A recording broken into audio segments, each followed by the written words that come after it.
મિત્રો, જે આપણે હૃદય શું છે એના વિશે આપણે જે સેશન સ્ટાર્ટ કરેલો છે, તો લાસ્ટ સેશનની અંદર આપણે જોયું સ્નાયુના પ્રકાર, અને છેલ્લા 3 લેક્ચરથી હું કહું છું કે આપણે એક વસ્તુ મગજમાં નાખી દેવાની છે કે ચાલક ચેતા સ્નાયુમાં અંધ પામે. પછી આપણે લાસ્ટ ટાઈમ સ્નાયુ જોયા હતા કે 3 પ્રકારના સ્નાયુ હોય. રેખિત સ્નાયુ કે જે અસ્થિની ફરતે હોય, અથવા તો આપણે એને ઐચ્છિક સ્નાયુ કહીશું, જે આપણી ઈચ્છા મુજબ કાર્ય કરે. બીજા જે સ્નાયુ હતા તેને કહીશું અરેખિત સ્નાયુ, કે જે આપણી ઈચ્છા મુજબ કાર્ય નથી કરતા, જે પોલા અંગની દિવાલમાં હોય. અને ત્રીજો જે પ્રકાર હતો માયોજેનિક. હવે માયોજેનિકનો તો મેં તમને મિનિંગ જ નથી સમજાવેલો, કારણ કે એ મિનિંગ સમજાવવા માટે થોડુંક બેઝિક એક્સ્ટ્રા વસ્તુ આપણે સમજવી પડે. અને માયોજેનિકની અંદર પ્રકાર હતો હદ સ્નાયુ. તો 3 પ્રકારના સ્નાયુ, ચાલક ચેતાઓ આ 3 પ્રકારના સ્નાયુમાં અંધ પામે છે. અને મગજ છે એ સ્નાયુને કંટ્રોલ કરે અથવા તો સ્નાયુને સંદેશો આપે સંકોચન પામવું કે ન પામવું. હવે તમારા મગજની અંદર આટલી વસ્તુ અત્યાર સુધી ક્લિયર હોવી જોઈએ, સંવેદી ચેતા અને ચાલક ચેતા. ચાલો, હવે હું સૌપ્રથમ તમને જે ચેતાતંત્ર જે છે, ચેતાતંત્ર એનું વર્ગીકરણ સમજાવું છું. વર્ગીકરણ, ચેતાતંત્રનું વર્ગીકરણ 2 રીતે થાય.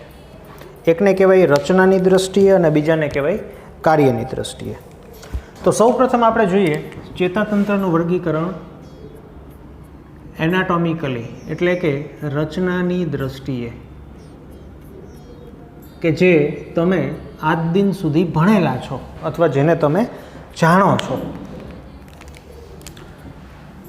તો 2 વર્ગીકરણ અથવા 2 પ્રકાર પડે. એકને હું કહીશ મધ્યસ્થ ચેતાતંત્ર અથવા CNS, સેન્ટ્રલ નર્વસ સિસ્ટમ.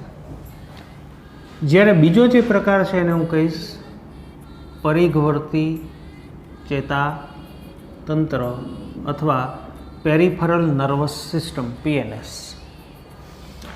તો મધ્યસ્થ ચેતાતંત્ર, મધ્યસ્થ વચ્ચેનું, મિડલ. તો મધ્યસ્થ ચેતાતંત્રમાં શું આવે? આ મગજ દોયરું, આ કરોડરજ્જુ દોયરું. એટલે કે એની અંદર 2 વસ્તુનો સમાવેશ થાય. એક છે મગજ અને બીજું છે કરોડરજ્જુ. જ્યારે પરિઘવર્તી, પરિઘ મીન્સ કે ફરતે, તો એની અંદર કોનો સમાવેશ થાય? તો હું પહેલાં છે ને મધ્યસ્થ દોરું છું એટલે તમને ખ્યાલ આવે કે આમાં પરિઘવર્તીનો મિનિંગ શું સમજવાનો. તો આ મધ્યસ્થ ચેતાતંત્ર દોર્યું, મગજ અને કરોડરજ્જુ. તો પરિઘવર્તીની અંદર મધ્યસ્થ ચેતાતંત્રમાંથી બહાર નીકળતું, પરિઘ તરફ જતું, ફરતે જતી ચેતાઓનો સમાવેશ કરવામાં આવે. તો આ જે લાલ કલરથી જે હું દોરડા બહાર કાઢું છું, આ દોરડા એટલે ચેતાઓ. તો મગજમાંથી પણ સીધી ચેતાઓ અમુક નીકળે છે અને કરોડરજ્જુમાંથી પણ નીકળે છે. એટલે ટૂંકું ને ટચ હું તમને જો કહું ને, તો પરિઘવર્તી ચેતાતંત્ર જે છે ને એની અંદર ચેતાઓનો સમાવેશ થાય કે જે આપણા શરીરમાં ફરતે રહેલી છે. જ્યારે મધ્યસ્થ ચેતાતંત્રની હું ચર્ચા કરું તો મગજ અને કરોડરજ્જુનો સમાવેશ થાય. હવે પરિઘવર્તી ચેતાતંત્ર, તો કે એની અંદર ચેતાનો સમાવેશ થાય, ચેતાઓ. આમ તો ચેતા કોને કહેવાય એ તમને ખ્યાલ છે, પણ ઓરિજિનલી ચેતા કોને કહેવાય આપણે ભણશું ત્યારે જ ખ્યાલ આવશે કે હકીકતમાં ચેતા જે છે એ તમે જે સમજો છો એને ચેતા નથી કહેવાતો. ચાલો, જે પણ હોય તે આપણે બધું ભણવાનું છે. તો 2 પ્રકારની ચેતા હોય. એકને કહેવાય મસ્તિષ્ક ચેતા અને બીજાને કહેવાય કરોડરજ્જુ ચેતા. મસ્તિષ્ક ચેતા એટલે મગજમાંથી નીકળતી ચેતા. જ્યારે કરોડરજ્જુ ચેતા એટલે કરોડરજ્જુમાંથી નીકળતી ચેતા. મગજમાંથી જે ચેતા નીકળે છે મનુષ્યની અંદર તેની સંખ્યા છે 12 જોડ. એટલે કે આપણા મગજમાંથી 12 જોડ ચેતાઓ નીકળે છે, જે મહદઅંશે આપણું જે ચહેરો છે એનું ચેતાકરણ કરે છે. જોકે એમાંની અમુક ચેતાઓ આપણા બાકીના પોર્શનમાં પણ જાય છે, પણ એનો વધુ ખ્યાલ ચેતાતંત્ર ભણશું ત્યારે. અને કરોડરજ્જુ ચેતા, સામાન્ય રીતે 31 જોડ ચેતા કરોડરજ્જુમાંથી નીકળે છે અને આપણા આખા શરીરમાં ફેલાય છે. એવી જ રીતે મધ્યસ્થ ચેતાતંત્ર જે છે એના 2 ભાગ પડશે. એકને હું કહીશ મગજ અને બીજાને હું કહીશ કરોડરજ્જુ. ચાલો, તો આ મેં ચેતાતંત્રનું વર્ગીકરણ કર્યું. મધ્યસ્થ ચેતાતંત્ર અને પરિવર્તી ચેતાતંત્ર. પણ આ તો તમને ખ્યાલ જ હતો. મારે જે આજે તમને સમજાવવું છે એ છે ચેતાતંત્રનું વર્ગીકરણ કાર્યની દ્રષ્ટિએ આપણે કેવી રીતે કરીએ, કે જે તમે પહેલી વખત ભણો છો. પરંતુ આવનારા વર્ષો, ખાસ કરીને મેડિકલ સાયન્સની અંદર તમે જો ચેતાતંત્રનું કાર્ય આપણે સમજવું હોય તો આપણે કાર્યની દ્રષ્ટિએ ચેતાતંત્રને જો સમજીએ તો આપણને ખરેખર એનું કાર્ય શું છે એનો ખ્યાલ આવે. તો હવે આપણે સમજીએ ચેતાતંત્રનું વર્ગીકરણ કાર્યની દ્રષ્ટિએ કેવી રીતે થાય. બહુ પહેલી વખત તમે જોવો છો તો થોડુંક અજીબ લાગશે, નવું લાગશે, અને એ ત્યારે જ આવડશે કે જો તમે અગાઉના લેક્ચરની અંદર સંવેદી ચેતા, ચાલક ચેતા શું છે એ વસ્તુ મગજમાં ક્લિયર હોય તો. બાકી નહીં, બાકી ન આવડે. ચાલો, તો ચેતાતંત્રનું વર્ગીકરણ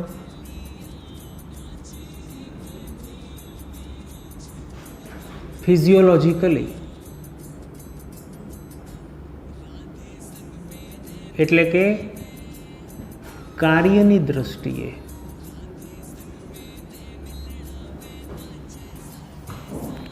તો ચેતાતંત્ર જે છે, હવે બહુ સમજવાની વાત આવે છે. બીજી એટલી વસ્તુ કહી દઉં કે આજે તમે આ સમજશો, બહુ જ એને કહેવાય કે મગજમાં એક હથોડા સમાન લાગશે. પણ મિત્રો, જે છે એ આ સાચું છે. ડાક્ટર બનવું જ છે તો પછી આપણે એવું ભારે ભારે હવે સમજવાની શરૂઆત કરવી જ પડશે. એનો કોઈ ઉપાય નથી. ચેતાતંત્રનું વર્ગીકરણ કાર્યની દ્રષ્ટિએ મુખ્યત્વે 2 ભાગ પડે. એકને હું કહીશ સંવેદી ભાગ, સેન્સરી પાર્ટ્સ, અને ચાલક ભાગ, મોટર પાર્ટ્સ, ચાલક ભાગ. વર્ગીકરણ ચેતાતંત્રનું ગમે તે રીતે કરું, ફિઝિયોલોજિકલી કાર્યની દ્રષ્ટિએ કરું કે એનાટોમિકલી મીન્સ કે રચનાની દ્રષ્ટિએ કરું, ચેતાતંત્રનો દરેક ભાગ આવી જાય. ચાલો, હવે સંવેદી ભાગ, એની અંદર કોનો સમાવેશ થાય? તો કે અંગમાંથી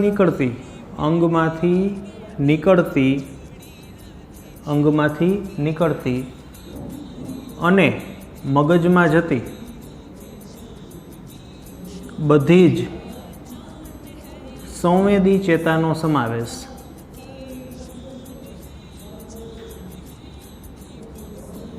સંવેદી ભાગમાં થાય. ચાલો, તો સંવેદી ભાગ એટલે શું?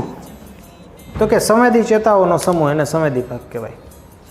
ચાલક ભાગ એટલે શું? તો કે એની અંદર કોનો સમાવેશ થશે? તો કે મગજમાંથી નીકળતી, મગજ મિત્રો ખુલ્લું રાખજો ને કે છેલ્લે મગજ હેંગ થઈ જશે આ પતશે ત્યારે. મગજમાંથી નીકળતી અને સ્નાયુ, અંતઃસ્ત્રાવી ગ્રંથિ એન્ડ ચામડીમાં. પણ હું બીજા 2 નામ નહીં લખું, કારણ કે આપણું ચેતાતંત્ર ચેપ્ટર ભણવા નથી બેઠા, મારે તમને હૃદય સમજાવવું છે. તો મગજમાંથી નીકળતી અને સ્નાયુમાં અંત પામતી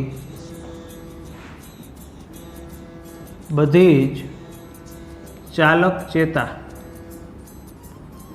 સમાવેશ ચાલક ભાગમાં થાય. મિત્રો, સ્નાયુ કે જેમાં ચાલક ચેતા અંત પામે, પણ અમુક સ્નાયુ એવા હતા કે જે આપણી ઈચ્છા મુજબ કામ કરતા, અમુક સ્નાયુ એવા હતા જે આપણી ઈચ્છા મુજબ કામ નહોતા કરતા. ચાલો આગળ. ચાલક ભાગ જે છે એના 2 ભાગ પડે. મીન્સ કે ચાલક ચેતા, અથવા હું એમ પણ કહી શકું કે ચાલક ચેતાઓ મુખ્યત્વે 2 પ્રકારની હોય છે, અથવા 2 ભાગ પડે છે. એમાં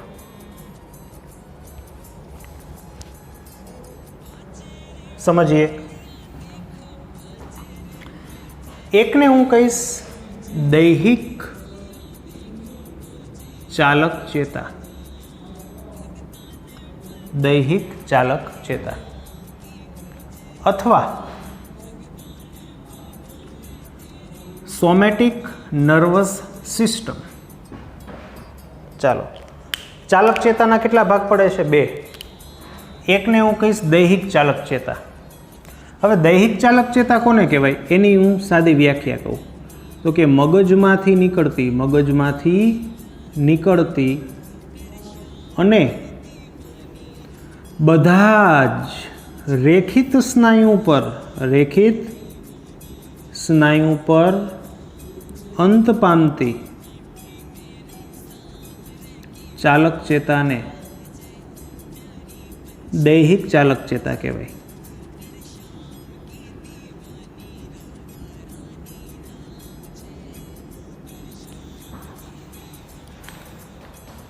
તો દૈહિક ચાલક ચેતા કોને કહેવાય? ચાલક ચેતાના પાછા મેં ભાગ પાડ્યા તો કે દૈહિક ચાલક ચેતા એને કહેવાય કે જે મગજમાંથી નીકળે અને રેખિત સ્નાયુ ઉપર અંત પામે છે, કે જે આપણી ઈચ્છા મુજબ કાર્ય કરતા હોય. જો હું સમજાવું તમને. ધારો કે આ મગજ દોરેલું છે, આ કરોડરજ્જુ દોરેલું છે અને રેખિત સ્નાયુ ધારો કે હાથ છે, પગ છે, ગરદન છે, જીભ છે, આંખના ડોળા છે, આ બધી જ જગ્યાએ રેખિત સ્નાયુ હોવાના. તો આ એમાંથી નીકળતી ચાલક ચેતાઓ હું દોરું છું. સપોઝ કે આ ચાલક ચેતા દોરી, આ નીકળી ચાલક ચેતા દોરી, આ ચાલક ચેતા, રેડી? મીન્સ કે આ બધા જ અંગોમાં રેખિત સ્નાયુ છે ને એમાં આ ચાલક ચેતાઓ જાય છે. હવે કોઈ મને પ્રશ્ન પૂછે કે સાહેબ શ્રી આ તમે શું દોર્યું, મીન્સ કે આ કયું તંત્ર દોર્યું, તો હું એને શું કહું? હું એને એમ કહું કે મેં આ બધી જ દૈહિક ચાલક ચેતાઓ દોરી. અથવા તો હું એને એમ કહું કે જે આ ચિત્રમાં તમે જોઈ રહ્યા છો તે છે સોમેટિક નર્વસ સિસ્ટમ. એ આપણા માટે હજી તમારા માટે નવું પડશે એટલે એ શબ્દ રહેવા દો.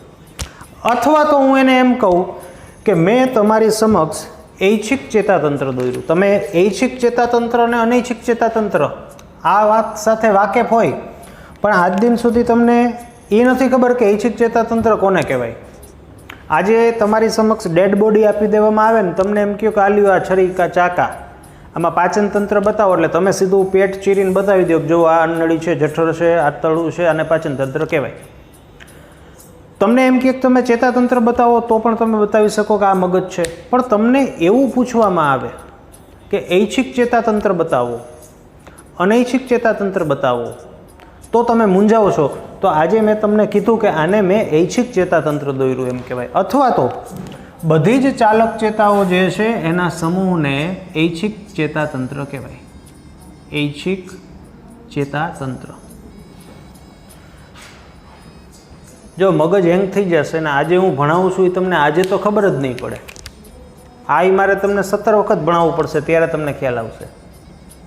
ચાલો, તો મેં આ શું દોર્યું તો કે ઐચ્છિક ચેતાતંત્ર.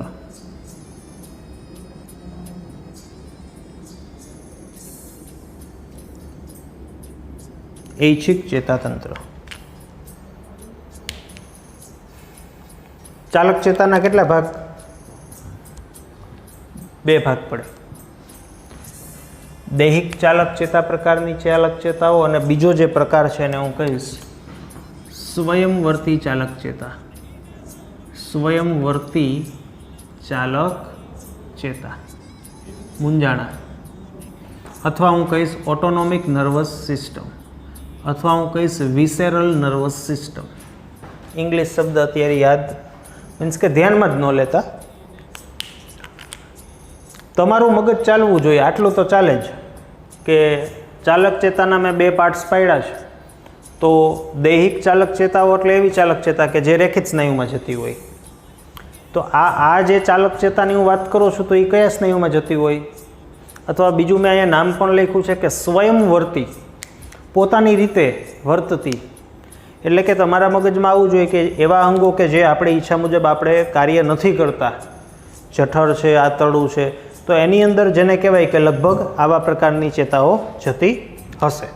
ચાલો, તો સ્વયંવર્તી ચાલક ચેતા.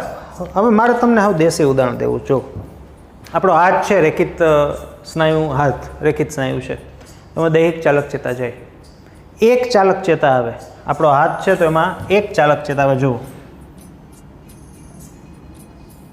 આપણો હાથ, આપણું મગજ, રેડી? એમાંથી એક ચેતા આવે છે જે અંત પામે છે ક્યાં? રેખિત સ્નાયુમાં. હવે આપણે એવું ઈચ્છીએ કે આપણા હાથનું સંકોચન થાય તો અહીંથી જ સંદેશો આવશે.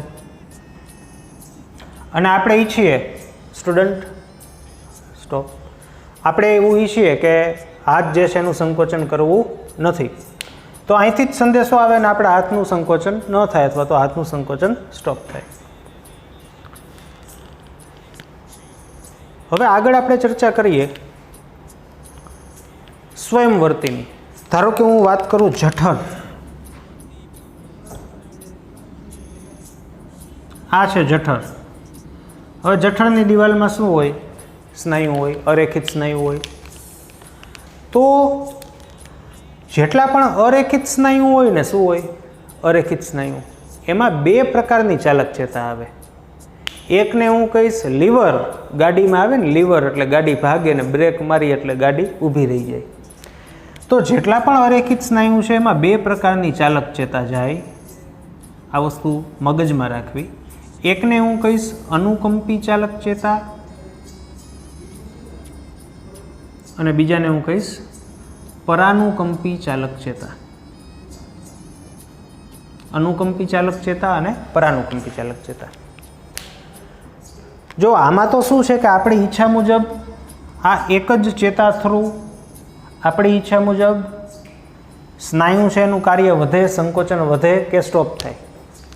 જ્યારે આ આપણી ઈચ્છા મુજબના નથી, જે અરેખિત સ્નાયુઓ છે તે આપણી ઈચ્છા મુજબ કાર્ય નથી કરતા. તો આવા કિસ્સામાં બે ચાલક ચેતા જતી હોય, જેમાંથી એક ચાલક ચેતા કાર્યને વધારે અને એક ચાલક ચેતા કાર્યને ઘટાડે. હવે તમે 10મા ધોરણમાં ભણી ગયા કે અનુકંપી ચેતા કે અનુકંપી તંત્ર હૃદયના ધબકારા વધારે જ્યારે પરાનુકંપી ઘટાડે. આવું તમને કદાચ જે વિદ્યાર્થીને યાદ હોય તો તમને ખ્યાલ હોય. તો આવું શું કામ? આવું ખાલી હૃદય માટે જ નથી હોતું, જઠર માટે પણ. ટૂંકમાં જે જગ્યાએ અરેખિત સ્નાયુ હોય ને અહીંયા બે પ્રકારની ચાલક ચેતા જાય. રેખિત સ્નાયુ હોય અહીંયા એક પ્રકારની ચાલક ચેતા જાય. રેખિત સ્નાયુમાં જે ચાલક ચેતા જાય એને દૈહિક ચાલક ચેતા કહેવાય. અરેખિત સ્નાયુઓમાં જતી ચાલક ચેતા જે છે એને સ્વયંવર્તી ચાલક ચેતાઓ કહેવાય. અને સ્વયંવર્તી ચાલક ચેતાના મિત્રો કેટલા ભાગ પડે એ હમણાં લખું છું. અને તમને આજે અનુકંપી ચેતાતંત્ર કોને કહેવાય, પરાનુકંપી ચેતાતંત્ર કોને કહેવાય એનો આછો પાતળો ખ્યાલ પણ આવી જશે. ફરીથી કહું છું, આ પહેલી વખત ભણો છો. આવા પ્રકારનું વર્ગીકરણ મેડિકલ સાયન્સમાં તમે જાશો ત્યારે આવી રીતે સ્ટાર્ટ થશે એટલે થોડુંક અઘરું પડશે. પણ આપણે ખરેખર કેવી રીતે આખું બોડી વર્ક કરે છે તો આપણે આવી રીતે જ સમજવું પડે, તો જ તમારા મગજમાં બેસે, બાકી બેસે નહીં. અને એ હું તમને ગેરંટીથી કહું છું કે આ વસ્તુ સમજતા બહુ વાર લાગશે, એક દિવસમાં નહીં સમજાઈ જાય. મારે હું કેમ દરેક છેલ્લા 3-4 લેક્ચરથી કહું છું કે ચાલક ચેતા છે એ સ્નાયુમાં અંત પામે, એમ મારે તમને આ સતત ટપોરવા પડશે, ત્યારે તમે માસ્ટર બનશો. આ કોઈ સાદી વાત નથી કે હું એક વખત કહી દઉં તમને આવડી ગયું. એટલે બહુ ડિફિકલ્ટ છે, વાર લાગશે. તમારે જેને કહેવાય કે ધીમે ધીમે ધીમે મગજમાં બેસાડવું પડશે ને, હું બેસાડીશ. ટપારવા પડશે, હેમરિંગ કરવું પડશે સતત. 5 મિનિટ ભણશો ને ચેતાતંત્ર ત્યાં મળશે ઊંઘ આવવા, માથું ભારે લાગવા મળશે, એવું થશે. ચાલો, તો સ્વયંવર્તી ચાલક ચેતા જે છે એના બે પ્રકાર પડે છે. બે પ્રકારની, અથવા એમ કહી શકાય કે સ્વયંવર્તી ચાલક ચેતાઓ બે પ્રકારની હોય છે. એકને કહીશ પરાનુકંપી ચાલક ચેતા અને બીજાને કહીશ અનુકંપી ચાલક ચેતા. હવે પરાનુકંપી ચાલક ચેતા કોને કહીશું, અનુકંપી કોને કહીશું? કાંઈ નહીં. તમને એટલી ખબર પડવી જોઈએ કે કોઈ પણ અરેખિત સ્નાયુ ધરાવતું અંગ છે અથવા અરેખિત સ્નાયુ છે એમાં બે પ્રકારની ચાલક ચેતા જાય. એકનું કાર્ય છે સ્નાયુનું સંકોચન વધારવું એટલે કે અંગની મૂવમેન્ટ વધારવી, જ્યારે બીજાનું કાર્ય છે સ્નાયુનું સંકોચન ઘટાડવું. તો પરાનુકંપી ચાલક ચેતા, ધારો કે હું આ મગજ દોરું છું, આ કરોડરજ્જુ છે, અને જેટલી પણ પરાનુકંપી ચાલક ચેતાઓ, ધારો કે હું આ જઠર, આંતરડું, અન્નળી, આંખની કીકી, તો આ બધા જ એવા અંગ છે કે જેની અંદર અરેખિત સ્નાયુ છે. તો આ અરેખિત સ્નાયુ કે જેમાં બે પ્રકારની ચાલક ચેતા જાય છે, હું દોરું છું, આ જઠરમાં ગઈ, આંતરડામાં ગઈ, અન્નળીમાં ગઈ, આંખની કીકીમાં ગઈ, અને કોઈ મને પૂછે છે કે સાહેબ શ્રી તમે આ શું દોર્યું છે, તો હું કહી શકું કે આ મેં પરાનુકંપી ચેતાતંત્ર દોર્યું. પેરાસિમ્પેથેટિક નર્વસ સિસ્ટમ આપણે જેને કહેવાય પરાનુકંપી. એવી જ રીતે અનુકંપી મગજ, કરોડરજ્જુ, આંખની કીકી છે, જઠર છે, આંતરડું છે, અન્નળી છે, શ્વાસનળી વગેરે વગેરે, આમાં પણ શ્વાસનળી લખાય. અને જો હું મગજ અને કરોડરજ્જુમાંથી નીકળતી અનુકંપી ચેતાઓ દોરું અને કોઈ પૂછે કે સાહેબ શ્રી શેનું ચિત્ર દોર્યું, તો હું કહું કે મેં અનુકંપી ચેતાતંત્ર દોર્યું. વાર્તા પૂરી. ચાલો, બહુ આગળ નથી કહેવું, આટલો મેં તમને આજે સમજાવ્યું. જે મારો મેઇન ફોકસ છે ચેતાતંત્રનું વર્ગીકરણ કાર્યની દ્રષ્ટિએ, જેમાં બે ભાગ પડે, સંવેદી ભાગ એટલે કે સંવેદી ચેતાઓ, ચાલક ભાગ ચાલક ચેતાઓ.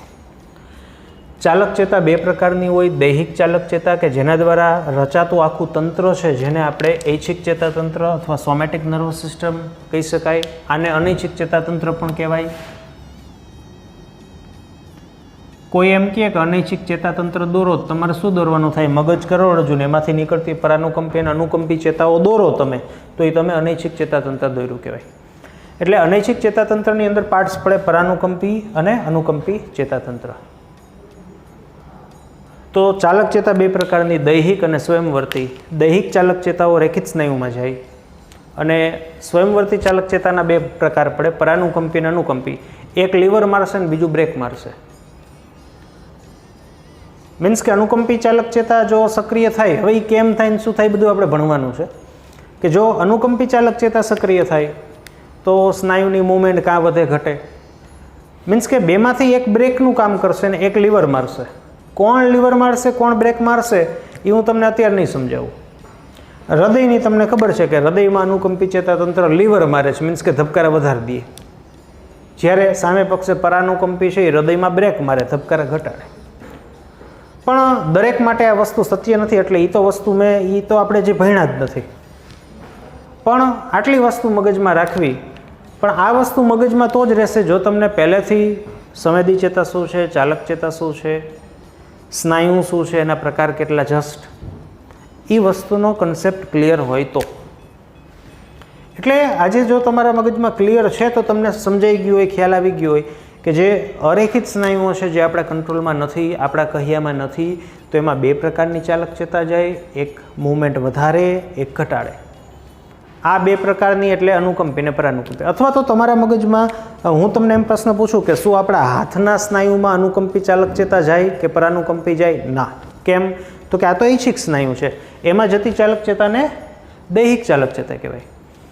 હું એમ કહું જઠરમાં કઈ જતી હોય, તો કે જઠરમાં બે પ્રકારની જતી હોય, અનુકંપી પરાનુકંપી. જઠરમાં પછી આ ન જાય, દૈહિક ન જાય. અને આ આખો કોર કન્સેપ્ટ છે. આ આવડશે એટલે તમને કાયદેસરનું જેને કહેવાય વિજ્ઞાન છે, બાયોલોજી છે, ચેતાતંત્ર છે, હ્યુમન ફિઝિયોલોજી છે, અથવા આપણા શરીરના જે અંગો છે કેમ કામ કરે છે ખરેખર એનો ખ્યાલ આવશે. તો બસ આટલું જ આ વસ્તુ વિચારો, મગજમાં રાખો. ફરીથી આવતા સેશનમાં અહીંથી જ ફરીથી હું સ્ટાર્ટ કરીશ. પછી ધીમે ધીમે આપણે ઊંડાણમાં જઈશું. અનુકંપી કોને કહેવાય, પરાનુકંપી કોને કહેવાય. પછી મારે તમને મેઇન સમજાવવું છે, એ વાત રહી ગઈ. રિસેપ્ટર કોને કહેવાય, રિસેપ્ટર એટલે શું, ચેતાઓ શું છે, એનું સ્ટ્રક્ચર. અને પછી જેને કહેવાય કે ધીમે ધીમે ધીમે આપણે જે આ ચેપ્ટરનો એમ છે કે હૃદય શું છે, એ કેવી રીતે વર્ક કરે છે, એ જે આપણે સમજવાનું છે, ત્યાં સુધી આપણે પહોંચીશું. તો આ વસ્તુ ધ્યાનમાં રાખો. કેટલા પ્રકારની ચાલક ચેતાઓ છે આમાં જોવો, સમજો, વિચારો. અને હું કહું જ છું વારે વારે કે તકલીફ પડશે જ, કારણ કે અત્યંત નવું છે. આપણે જે મેથડથી ભણીએ છીએ આવી મેથડથી નથી આવતું ભણવાનું. આ ઓરિજિનલ મેથડ છે, કાયદેસર સમજવાની મેથડ છે. અને 10th પછી તમે આવું બધું ભણો છો તો એ થોડુંક તમને ડિફિકલ્ટ લાગશે શરૂઆતમાં, પણ આમાં સમજીને જે તમે મજા આવશે, જે તમે સમજશો, તો એ તમે એનું શબ્દમાં વર્ણન ન કરી શકાય. પણ તમે જુઓ 5-6 લેક્ચર પછી આખું પતશે અને તમારી અંદર કેટલું વધે છે તમને ખરેખર ખ્યાલ આવે છે, એ તમે જાતે જ સમજી શકશો. તો મળીએ આવતા લેક્ચરમાં.